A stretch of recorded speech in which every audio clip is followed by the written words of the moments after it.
Greetings, hi.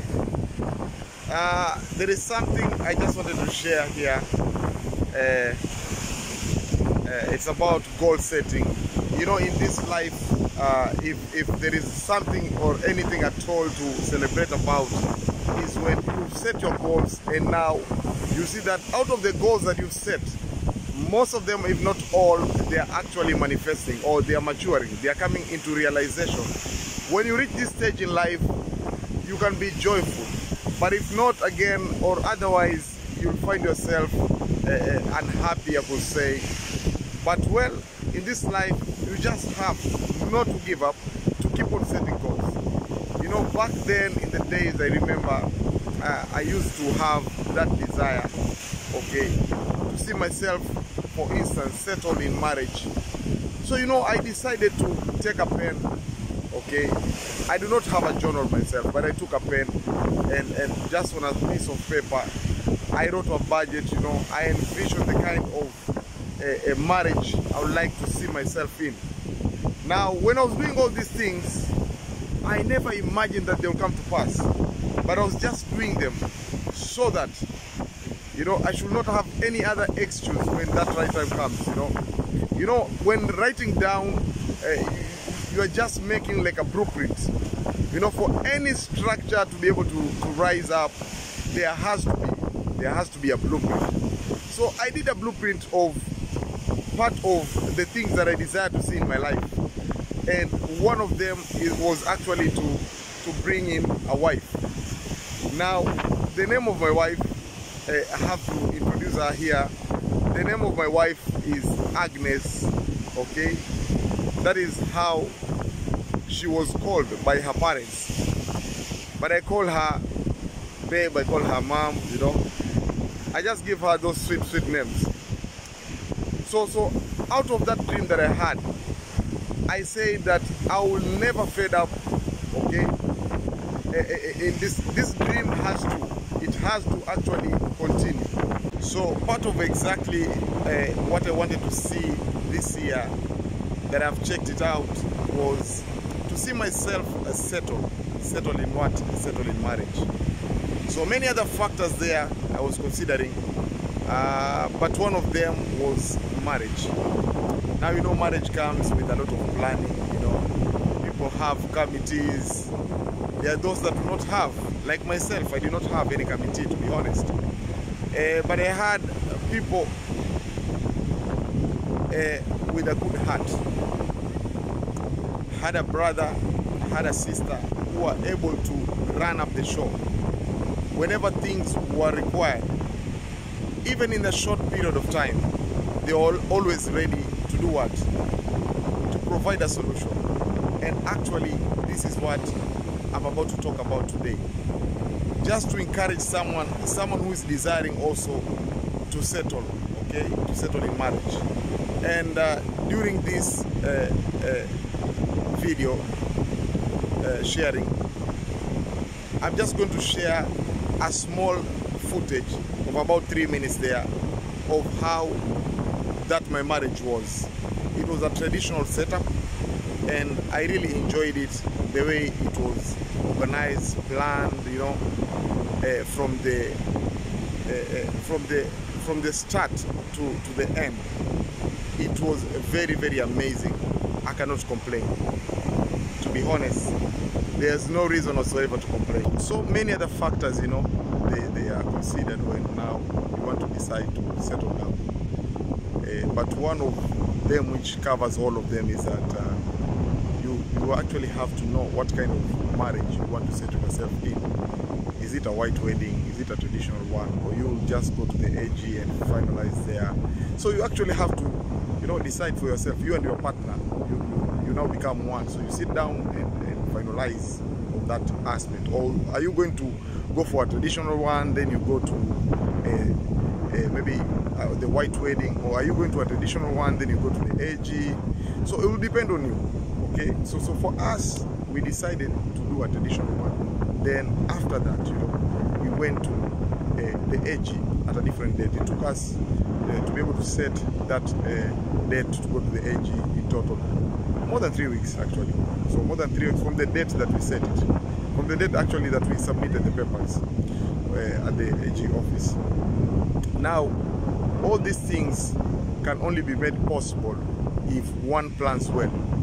Even though you may not be having many people to stand with you, or you will not be having maybe a committee, but what do you actually desire? So are you planning from the word go? If you are actually planning, then it is good, because where there is no plan, actually you just decided to fail. So it is very, very important to be able to do the maths. Now, in all the considerations that you may have, suggestions from friends, you know, discussions by family, okay, or close relative, never lose sight of your own perspective. That is a very important thing that you have to have, okay? If you keep away your own perspective and the perspective of your partner, then you might be in trouble. Because if you decide by yourselves, then there's no one actually to blame. So you have to sit, research, then come into consideration and put your perspective into place. Never lose sight of it. It is very, very important to actually stick to it. I'm just getting distracted here for some few seconds. It looks so amazing. You can see guys are fishing here in quite a very, very beautiful scenery. But anyway, back to our drawing board, back to our plan. Okay, you know, you'll be wondering maybe why have we not mentioned the budget. Okay, you see, budget cannot come in if you have not exactly understood what you really want. So now, to that part of the vision that you had of the kind of wedding that you want, you have to envision now how many people, okay, are going to come. Like, you know, for me, I decided on 70 to 100 people, of which actually they came. Now, where you want that wedding to be, the venue, because the venue actually might come even with a cost, okay? But for me, I went to a traditional wedding, so I got a free venue. Then the date is very important, because during a weekend, if you are taking a venue which is rented, you see the charges are going to be high, and during the weekdays you're going to get it at maybe a low price. So it is very important to note that. Now, how luxurious do you want that wedding to be, okay? And or how simple maybe do you want it to be? That is very also important to note. And lastly, under that same point, okay, of visualizing the kind of wedding that you want, so what is the size of the venue? Can it hold to the capacity that you really want? Because it is very important to know the size, okay, of that place that you are taking, if it is going to hold up to the number of people that are going to come. If not, then you're doomed. So you have to be able to calculate that. Are the chairs going to fit? The tents maybe. So all these factors there are supposed to be considered. So after considering that, or having said that, now here comes the budget. Now, one thing which usually comes as a challenge is to be able to set a budget. But very important here is that you are in competition with no one exactly. So you just have to be free with yourself. Maybe you could be getting contributions from friends, from family, or maybe you took a loan, I don't know.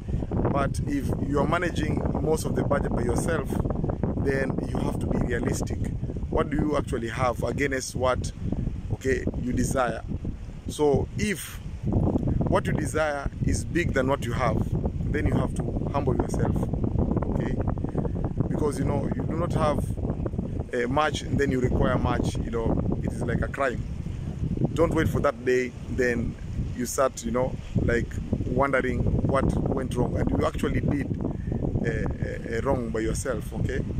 So you have to be very careful when you're setting that budget. It has to be realistic. You have to research on the vendors, okay, the guys who are going to bring you stuff, if you're going to have catering, the logistic guys, and many other things. But even doing all that, you know, there has to be a miscellaneous budget. Okay, we also have to have something extra apart from the miscellaneous, because they are going to arise the hidden costs, you know, and you do not want to get surprised. So you just have to pay attention even in the little things, so that you do not get annoyed actually in your day of celebration. So having said that, it is very important, okay, to consider all these things, and the rest can come in slowly, you know, like prayers. Okay, prayers have to be there since the day that you started planning. Very important. Like for me, I was being supported by the church. They stood with me, you know, they prayed me into the celebration itself. They prayed me into the marriage. So my pastor there, Pastor Josh, was able to do what? To do all that. Okay, to set all that mood of prayers and celebration into the real thing. And many other guys there. Okay, I'm just using him as a point of contact to our church and also our family members who are also able to pray. Ajutaye ni yule ambaye haja kushirikisha.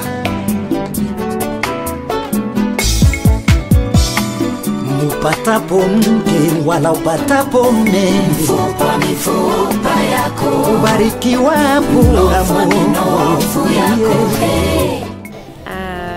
Njĩtagwo Agnes wa Maitha, na ũmũthĩ nĩ mũthenya wa gĩkeno mũno, mũthenya mũrathime, na ndĩ mũkeni mũno nĩ tondũ mũthenya wa traditional wedding yakwa, na koguo ngacokeria Ngai ngatho nĩ ũndũ wa ũndũ ũcio. Kwa majina naitwa Patrick Mshio kaka, na siku ya leo nina raha sana. Nimekuja katika mji huu haswa, jambo muhimu ni kuchukua mke, na nashukuru Mungu because I've waited patiently, but today is finally the day, and I thank God for everything. Hey, oh baby, no,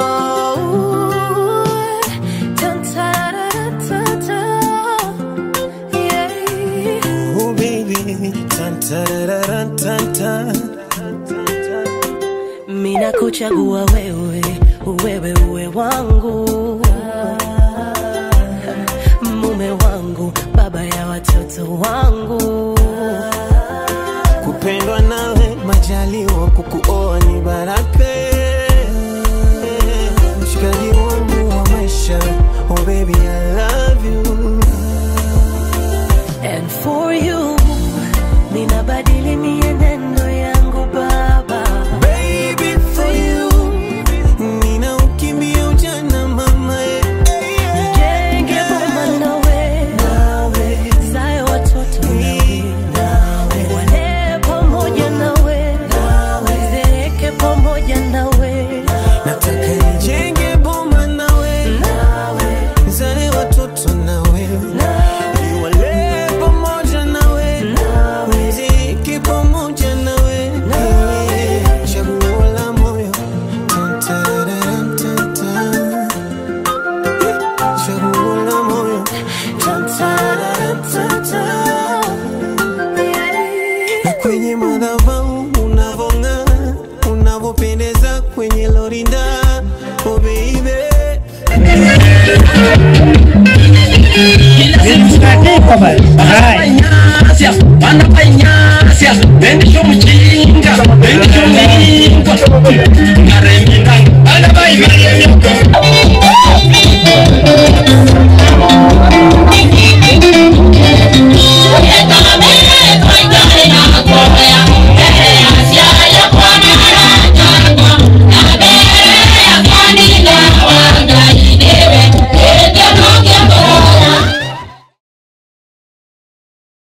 Now, my beautiful people, you know, it has been quite a long sharing there, but hopefully one of two things we are able to learn or to compare, and therefore maybe gain wisdom or understanding. Now it is time to actually part short, but I cannot do this without saying a special kind of thank you to a few guys who are also able to make this thing happen. First to my pastor, Pastor Josh here in Kuwait. Okay, he stood by me, you know, by prayers. He always, until today, being my mentor, he cannot just leave me like that, you know. He's always standing with me. And Joseph who is in Kenya, you know. Joseph, I don't know what role actually he played, because he did a lot. He came in as my logistics coordinator. He hosted me, you know. He also doubled up at one time as a camera person, you know. So I just do not know what kind of name I should give him. So he actually multitasked, okay. So he was doing much there, but and actually for free. So I want to thank him very much for that. And also we have Beatrice who's coming from my wife's side. Actually, she's not even a sister to my wife, but she's, you know, a sister in the kingdom. So she was able to assist in many other things. We have Victor, you know, Victor Washira there also was doing logistics from the other side, from the other end, from my wife's side, you know, to go pick the cake, you know, such things. Those guys I really appreciate. We have Gerald, the guy who was now behind the entire thing, the videography. Actually, he like offered help to me, because that is how it was. That is how I felt. So he was doing very nicely there. So you will see the kind of video that he was able to do. And you guys, if you're in those areas of Nyahururu, areas of Nairobi, in Central, whichever place, if you need him, his contacts are already there, so you can just speak to him. He will be able to do those services to you. He's quite a blessing. He's such a blessing. He's a nice guy. And now, lastly, not to forget, quite a number of people here. My uncles, my aunties, those that were able to come. Even those that did not come, you know, because it was just quite a quick planning. But we also thank you. You know, we also thank them. And also to my entire family, you know that I love you so much. You did your part very well. To my aunties, to my uncles, to my cousins, JJ, okay, to my cousin Bukachi, who's also a pastor, okay, who came in also to offer a helping hand, you know, to represent the western side, and also to the men of God who are there, Pastor Kevo, Amimo, Pastor Tayo, and many other men of God who are also there. Okay, Pastor Tayo actually is the one who prayed over us. And lastly, not to forget, you know, I had people who were supposed to stand by me, you know, those guys who went there and negotiated. Okay, there's a guy who negotiated there, very important. I do not take for granted. Special thanks actually to my mediator, you know, the one who went there to negotiate the bride price, Mr. Kimani. Okay, he did a nice job. And everyone else, the ladies who stood there in the catering team, all those people who organized, actually did superb. And it was actually a blessing to me. Now, to you, my YouTube family, thank you for being with me here for quite a long time. I do not take it for granted. Thank you for listening. Thank you for being patient with me. And if by any chance you desire something out of what I just shared, just feel free to comment, feel free to inbox me, and it is all well. So thank you once more again for watching. Bye. See you next time. Bye.